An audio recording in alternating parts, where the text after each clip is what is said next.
বাইরে ভাই আমাদের বাল সাকিব হাসানকে যেভাবে ডিপেন্ড করে সকল ক্রিকেটার পোস্ট করা শুরু করছে, কখন জানি আমাদের ইমোশনাল বয় তামিম ইকবাল লাইভে এসে কাঁদতে কাঁদতে বলে সাকিব নির্দোষ, সাকিব কিছু করে নাই। এদের পোস্ট দেখে মনে হচ্ছে বাংলাদেশের গণতন্ত্র না রাজতন্ত্র কায়েম হয়েছে। ভাই সাকিবের নামে মামলা দিয়েছেন ভালো কথা, সেইগুলো 28 নম্বর মামলা দিলেন না মস্করা করলেন আমি বুঝতে পারলাম না। আমিও বিশ্বাস করি এটা মিথ্যা মামলা, তাই সাকিবের নামে এখন একটা সত্যি মামলা দেওয়া হোক 1 নম্বর আসামি করে। তারা একের পর এক ম্যাচ ঠকার পরে বাংলাদেশের সাধারণ মানুষ তাদের সমর্থন করে গেছে। তখন অনেক ক্রিকেটারের ভক্তরাই বলতো ভাই এটা টাইগার বাহিনী, টাইগার শিকার করার আগে 2 পা পিছিয়ে যায়। ভাই তোদের বলি 2 পা পিছিয়ে যে পিছনে যে গর্ত ছিল সেটা টাইগার বুঝতে পারেনি, গর্তাতে পড়ে যায় আর সামনে এগাতে পারে না।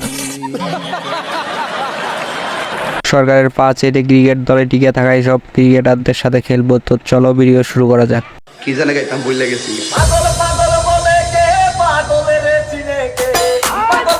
আমাদের দেশ যখন মিথ্যা মামলা খুন গুম হচ্ছিল তখন এই ফ্যাঙ্কির বোলারাই চুপ ছিল। এখন নিজের সতীর্থর নামে মামলা হয়েছে, এখন তারা কথা বলতেছে।